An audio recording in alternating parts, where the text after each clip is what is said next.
Hello, I'm Rick Lance, Alabama Baptist State Convention Executive Director of that State Convention entity.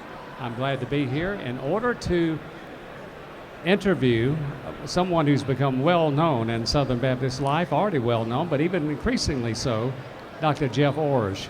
He has served 20 years at the Gateway Seminary, what is now Gateway Seminary, and now in the last 60 days or more has emerged and taken the leadership of the presidency of the Southern Baptist Executive Committee. And we welcome him today in order to have a personal view of what Cooperative Program is all about and what it means to him. Dr. Iorg, glad to see you again, my friend. Thank you, Dr. Lance. Rick, it is good to be here. It's good to sit with a friend and talk about something we both love, the Cooperative Program. That's exactly right. Tell us, before we get there, tell us how the last 60 days or more have been. Give us a little ride. Well, the last 60 days have been enriching in one sense and chaotic in another. When I accepted this position, I was tracking toward retirement. I had a very definite plan about how that was going to unfold, and my wife and I concluded that God was directing us a new way. Yeah. And that meant we had to reorder everything from housing to transportation to travel to future plans to finances. Everything we had been mapping out for years had to be changed in weeks, and so that's been challenging. And then I took the job 28 days ago, officially. Right. And so this last month has been a month of incredible adjustments, and then just dealing with the moves and all the things that go along with that and the demands of the job. It's been quite a month. Yeah. Well, have you got everything unpacked? Well, in one place. We've moved into an apartment in downtown Nashville where my wife and I are living. We still have our house in California. It's on the market for sale, and then we make plans to go from there. So, yeah. Oh, okay. All right. I think that probably the lifestyle and the atmosphere is a little different in Southern California than Nashville. Is that right? It's a little different, but Nashville is a booming city, yes, and so it is. quite honestly, it seems as busy there as it ever did in Southern California. But we like it. It's a good place to be, and we're happy for it. I imagine you'll be featured at the Grand Ole Opry not too long. I would not be surprised, and if any of you are at the Sin Luncheon, I might be on the dance team somewhere. If you saw me in there. Well, thank you again for the opportunity to share with you. Dr. Iorg and I go back 26 years or so. He served as executive director in the Pacific Northwest, while I came to the position of executive director for Alabama Baptist. So I've really grown to appreciate him through the years and watched him mature and emerged as one of our stellar leaders and statesmen in Southern Baptist life. Thank you. The Cooperative Program is something that is vital. It's the missional circulatory system for Southern Baptists, and not only on the national level, but on the state level as well. So we're in a partnership together, and we're looking forward to that enhancing even more in the years to come. But if you will, tell us how it is really personal to you in the sense that you have been the recipient and the participant in Cooperative Program ministries. The Cooperative Program is personal for me. I'm always disappointed when people talk about the Cooperative Program as some kind of impersonal bureaucracy or some kind of faraway funding mechanism that someone else gets the benefit from. It's benefited me personally, and it's benefited hundreds, if not thousands, of other people in the same way.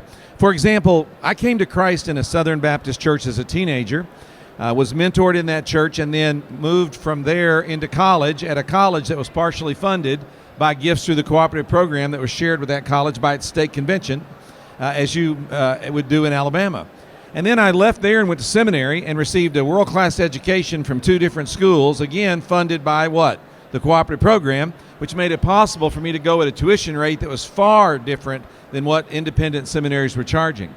And then, after being a pastor for a few years, God called me to be a church planter in Portland, Oregon. And where did the money come from for the church plant? Well, the seed money came from the Cooperative Program and the Northwest Baptist Convention and the Home Mission Board's Annie Armstrong Easter offering, all of that together, all of that funded my church planting. And then, after 6.5 years of that, I was asked to be the state executive director in the Northwest Baptist Convention. What paid my salary in the Northwest? The Cooperative Program.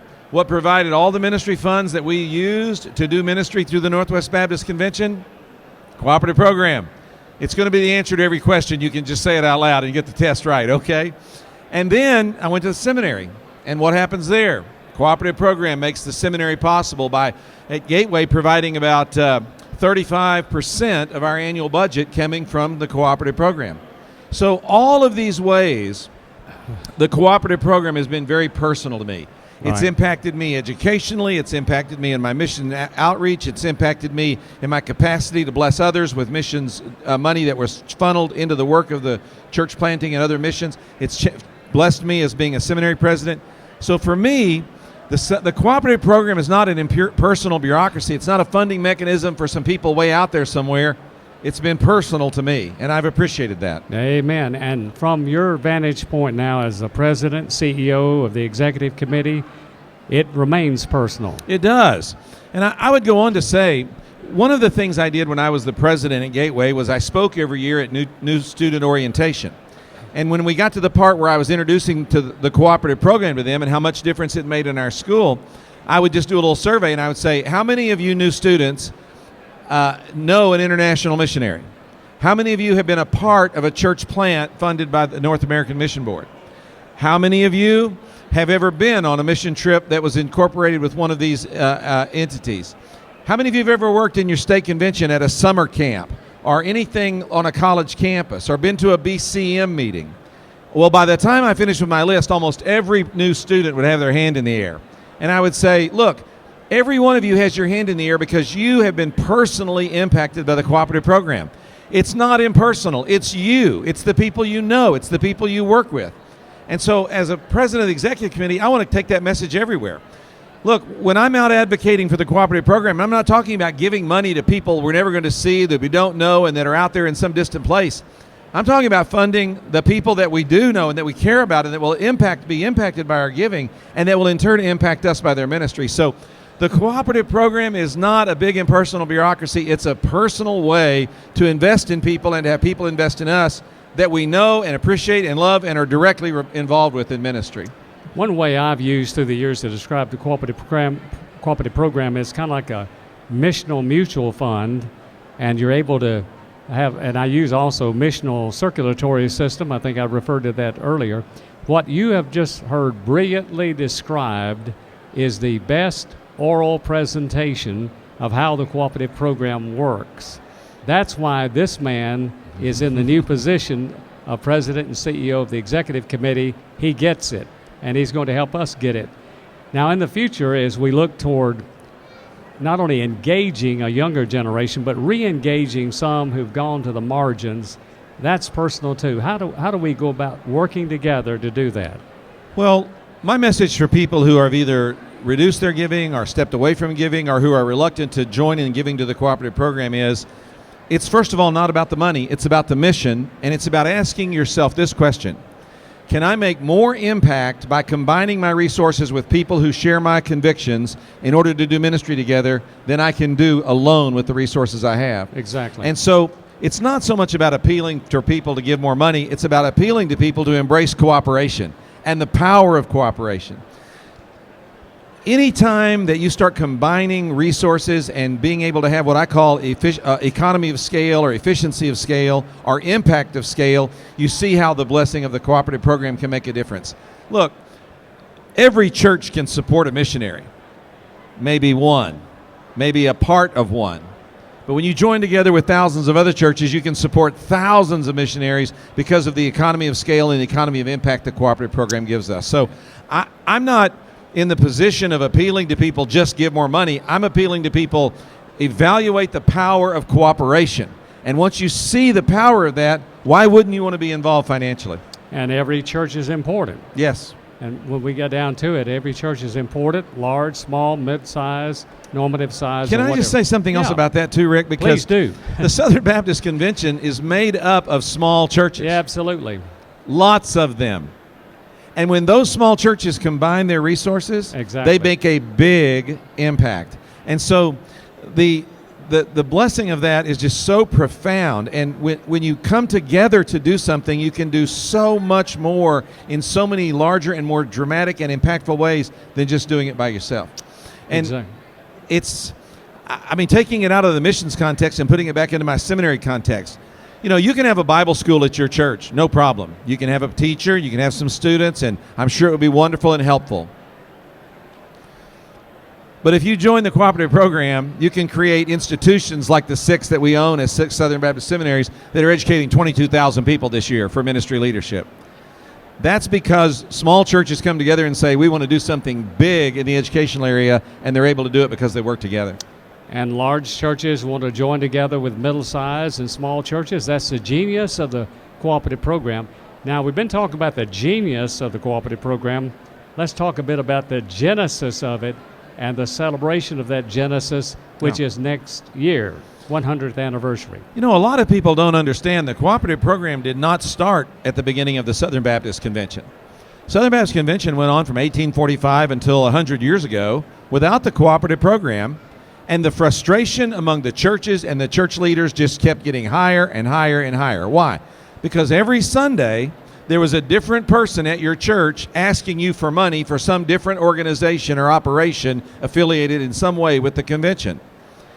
This was overwhelming to churches who were just, frankly, overwhelmed with how do we give and who do we give to and when do we do this? But brothers and sisters came together and said there's got to be a better way, and invented something called the cooperative program, where we say we're no longer going to make these direct appeals to churches. We're going to cooperate in our giving, and we're going to allocate those funds to the needs of the convention rather than have them all competing for those funds.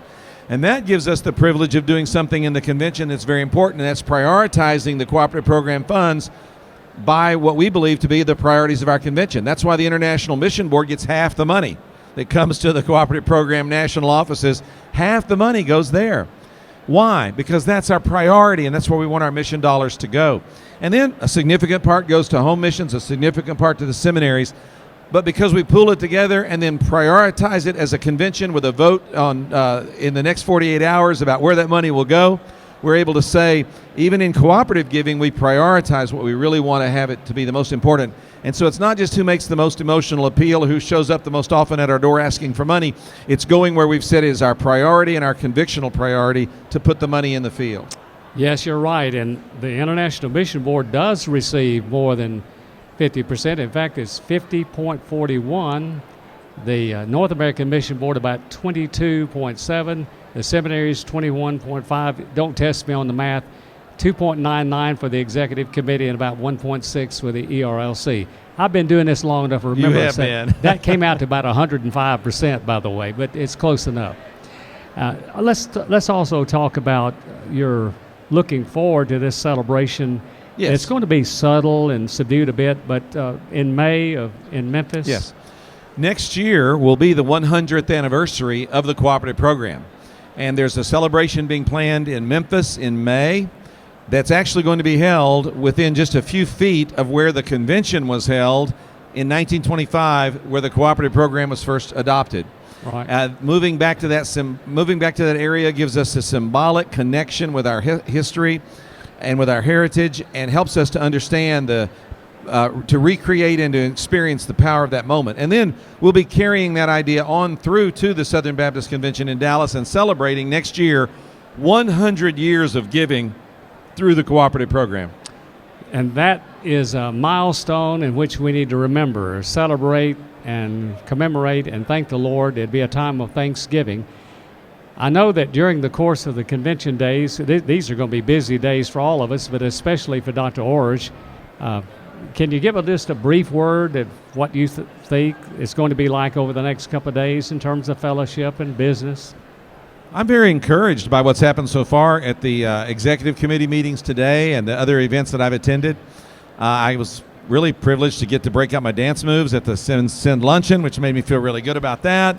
But as we go into the next 2 days of business, I'm anticipating that Southern Baptists will do their work well. We will hear motions, we will take votes, and we'll move forward. And one of the things that we really have to recapture a bit of in our convention is taking votes and moving forward. We're not going to satisfy everyone in this large of an operation or this large of an organization. And we just simply have to decide that we're going to cooperate and we're going to move forward and we're going to keep making headway with the gospel. So I'm looking forward to the next 2 days to see how things unfold. I think a lot of what's decided will get sent back to the executive committee, so I'm going to have some work to do this next year. But that's what I signed up for, and I'm ready to do it. Yeah, well, And we are glad that you did sign up for that. Thank I you. know it was a bit of a struggle. It would be for anyone, but especially someone who is actually looking forward to retirement and came out of those thoughts and dreams about retirement to re-engage in a new ministry assignment, and thank God that you did. Would you like to have any closing words of encouragement to the audience? I just say thank you for your long time, many of you, long time support of the Cooperative Program, for being steadfast in giving. I'm astounded still when I meet pastors who are telling me their churches give 10, 12, 15 or more % of their unrestricted income to the Cooperative Program. And that kind of giving makes my heart sing, because I know that's sacrificial giving for those churches. And I appreciate them and admire them for doing it. And I would say, if you're not there yet, just start moving up a little bit each year and see if God can't continue to enlarge your missions vision and impact by increasing your Cooperative Program giving over time. Well, this has been a memorable moment. In order to get to know Dr. Jeff Iorg even more, please be sure and pray for him, pray for the others and the executive committee staff. But these next few days will be busy, and it's not going to let up after the convention, because he's on a gallop and he'll continue to work for the Lord. And we're grateful as Southern Baptists that what we do together, we can glorify God's name and celebrate what God is doing. Thank you.